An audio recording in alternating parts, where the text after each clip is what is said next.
You ask Tiger to solve. This deals with linear equations with one unknown. The final result is x equals 3/4. Let's solve it step by step. Group all constants on the right side of the equation. Add 3/2 to both sides. Combine the fractions. Combine the numerators. Reduce the zero numerator.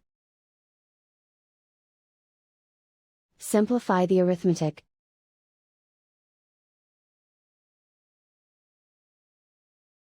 Isolate the x. Divide both sides by 2. Simplify the fraction. Simplify the arithmetic.